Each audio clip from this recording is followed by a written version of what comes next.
Assalamu alaikum. Donc on est arrivé à la partie numéro 5.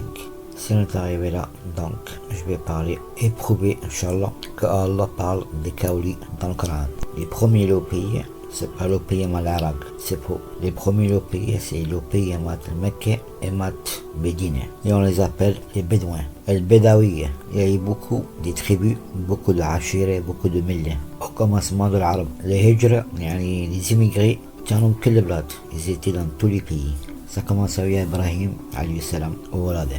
Amia Rasul Muhammad alayhi salam après Ibrahim alayhi salam, c'est là que ça a commencé. Les Arabes le pays. On les appelle les Bédouins. Et quand tu dis Bédouin, tu dis nomade. Et quand tu dis nomade, le pays.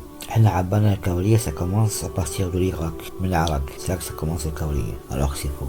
Le Kawliya, de pays en pays. C'est comme ça qu'ils se sont trouvés dans l'Irak. Là, il y a l'Irak. Mais l'Irak, هم بعد نبوا شعتهم وراحوا Palestine, Jordanie, la Syrie, le Cham, Iran, Israël, même en Russie. Et il ne faut pas oublier aussi le pays, l'Inde, les Nôtres. Les Bédouins, ils ont été de partout. Les nomades, quoi. Le pays, de partout. Mais de partout, ils ont été chassés, expulsés. C'est pour ça qu'ils disent, nous, les Kaoliens, شحطونا l'Irak. D'abord, on a été expulsés par l'Irak.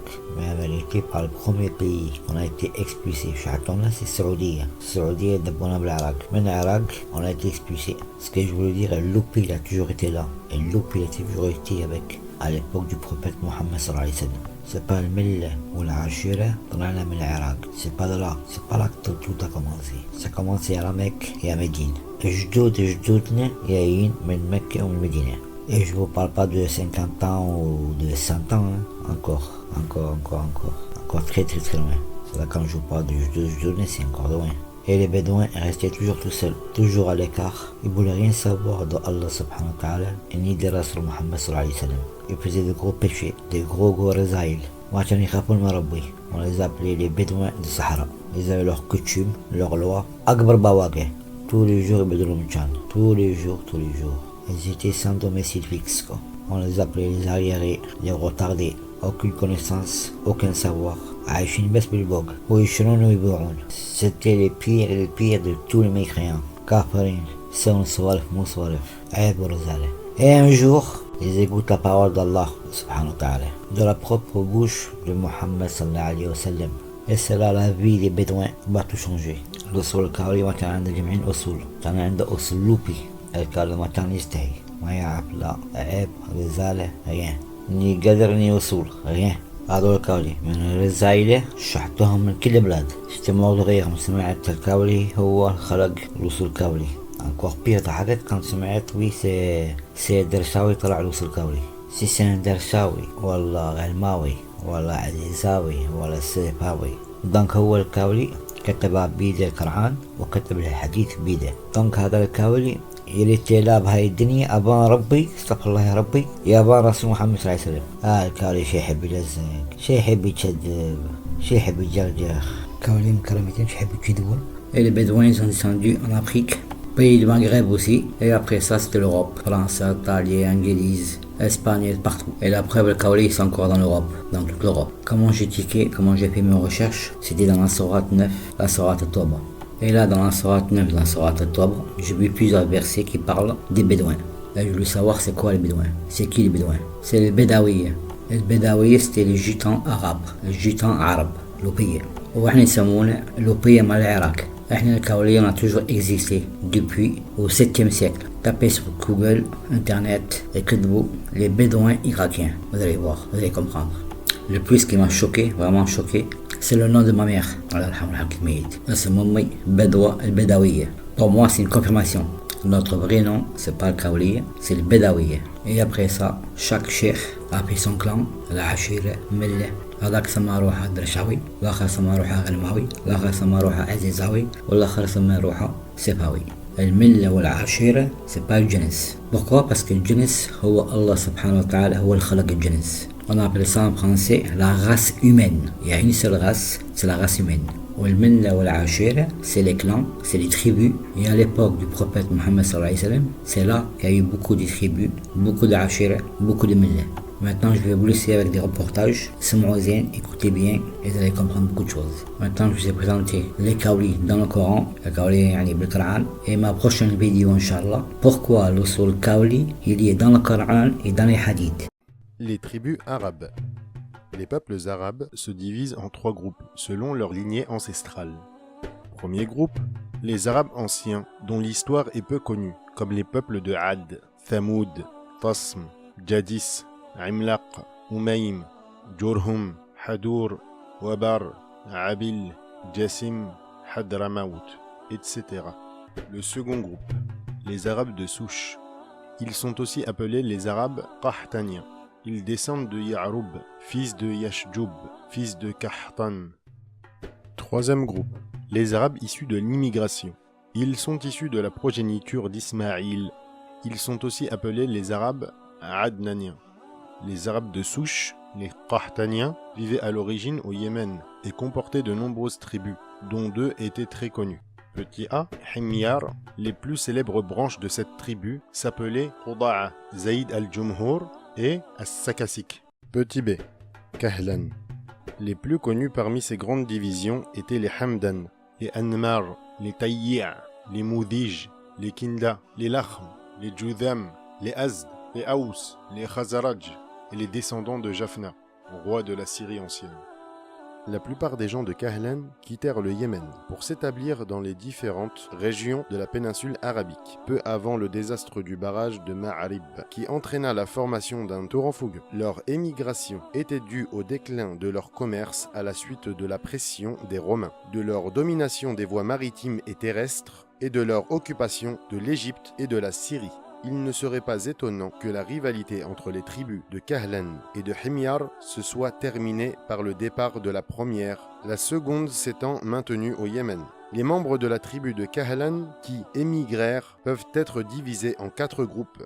Premier groupe, les Azd, sous l'autorité de Imran ibn Amr Muzayqiba'. Ils errèrent au Yémen, dépêchèrent des pionniers dans différents points et finalement se dirigèrent vers le nord. Les détails de leur émigration peuvent être résumés comme suit. Tha'laba ibn Amr se rendit au Hejaz et s'établit entre Tha'labiya et Dhiqar.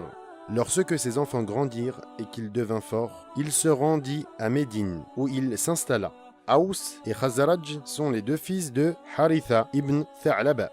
Haritha ibn Amr, connu sous le nom de Khuza'a, parcourut le Hejaz accompagné des siens jusqu'à ce qu'il arriva à Mar al-Dhahran. Plus tard, les Khuza'a conquirent le Haram et s'établirent à la Mecque après en avoir expulsé ses habitants, les Jurhumites.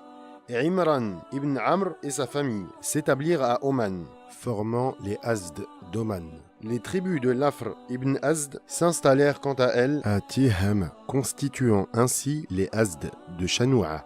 Japhna ibn Amr et sa famille se dirigèrent vers la Syrie où ils se fixèrent et fondèrent le royaume Ghazanide, qui tient ce nom d'un point d'eau au Hejaz, appelé Ghassan, où ils firent halte durant leur voyage pour la Syrie. Second groupe, les Lakhm et les Judham, dont faisait partie Nasr ibn Rabi'a, père des rois de Hira, entre guillemets Irak, les Manadhira. Troisième groupe, les Beni Tayyi'a, qui, eux aussi, émigrèrent vers le nord pour s'établir finalement près de Daja et Salma, 2 montagnes qui finirent par porter leur nom, Tayyi'a. Groupe 4, les Kinda, qui s'installèrent d'abord au Bahreïn, puis à Hadramaut, qu'ils durent quitter pour le Najd. Là, ils purent constituer un gouvernement puissant, quoique éphémère puisqu'ils disparurent sans laisser de traces. Une tribu de Himyar dénommée Quda'a quitta aussi le Yémen pour élire domicile dans la campagne de Samawa, un faubourg de l'Irak. Les Arabes issus de l'immigration ont pour ancêtre premier Ibrahim alayhi salam, originaire d'une cité appelée Ar, près de Koufa, sur la rive ouest de l'Euphrate, en Irak. Des fouilles archéologiques ont révélé d'amples détails sur cette cité, sur la famille d'Ibrahim alayhi salam, ainsi que sur les conditions religieuses et sociales de l'époque. Il est de notoriété qu'Ibrahim alayhi salam quitta Ar pour Haran, et ensuite pour la Palestine, dont il fit le point de départ de la propagation de son message. Il parcourut toute cette région. Il s'est rendu une fois en Égypte et le pharaon a essayé de nuire à son épouse Sarah. Kabadawi. En tant que bédouin, La vie nomade de bédouin que nous avions autrefois me manque. Je dormais dans une tente et j'allais à l'école. Ce mode de vie me manque beaucoup. Quand j'étais enfant, j'allais faire paître les moutons et je faisais mes devoirs pendant que ma mère faisait le yaourt, le beurre et le fromage. Et je sortais pour les vendre afin de subvenir à nos besoins. Les Bédouins vivent principalement de l'élevage des moutons. Malgré les progrès de la technologie et des médias réalisés dans la plupart des pays du monde, les Bédouins de la colline du Pape conservent encore leurs habitudes de nomades, constituées de joies et de peines, dans la simplicité de la vie quotidienne. Allah le Très-Haut dit: les Bédouins sont les plus farouches des mécréants et des hypocrites.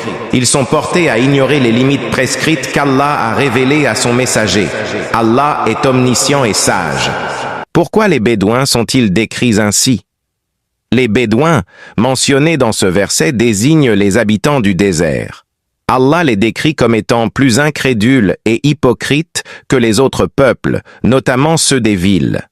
Pourquoi cette description? Loin de la civilisation et de la connaissance, les Bédouins, en vivant dans le désert, étaient éloignés des centres d'apprentissage et des savants. Cela les rendait moins informés sur les enseignements de l'islam et les incitait à suivre leurs traditions ancestrales. Dureté de cœur. Ils étaient souvent décrits comme ayant un cœur dur, une langue grossière et un caractère rude. Ces traits de caractère les rendaient moins réceptifs à la foi et à la guidance divine. Manque d'honnêteté. Les Bédouins étaient souvent associés au manque d'honnêteté et de loyauté.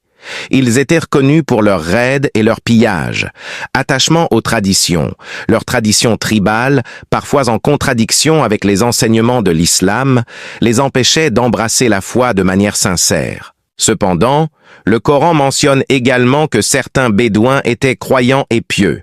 Allah dit: parmi les Bédouins, il s'en rencontre aussi certains qui croient en Allah et au jour dernier, qui font de leurs dépenses un moyen de se rapprocher d'Allah et de gagner les bénédictions du messager. Cela leur sera certes considéré comme un acte de rapprochement d'Allah. Allah les accueillera dans sa miséricorde. Allah est certes pardonneur et tout miséricordieux. Nous demandons à Allah de nous éloigner de la mécréance et de l'hypocrisie. N'oubliez pas de vous abonner s'il vous plaît et d'activer la cloche des notifications. Merci.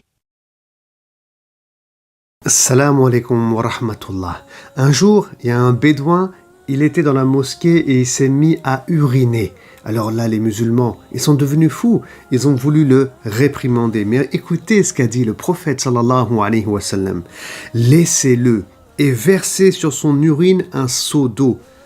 Vous n'avez été envoyé que pour faciliter les choses et non pour les rendre difficiles.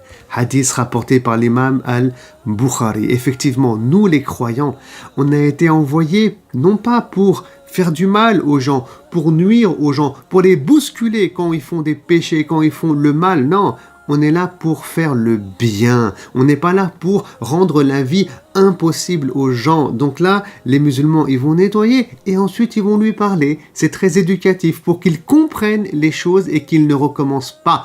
Voilà comment on doit éduquer la communauté et même nos enfants. Salam alaikum. Un manteau de Najran avec une bordure épaisse. Alors un bédouin est venu et l'a attrapé fortement par la bordure de son habit. Puis il a dit: oh Mohammed, ordonne qu'on me donne quelque chose de l'argent d'Allah que tu possèdes. Donne-moi quelque chose là, de l'argent, je veux une aumône. Le prophète alayhi salatu wassalam s'est tourné vers lui et a souri. Tu imagines quelqu'un, il t'attrape agressivement, il dit hey, donne-moi une aumône. Et toi tu le regardes, tu souris, tu lui dis donnez-lui une aumône. Qui ferait ça aujourd'hui?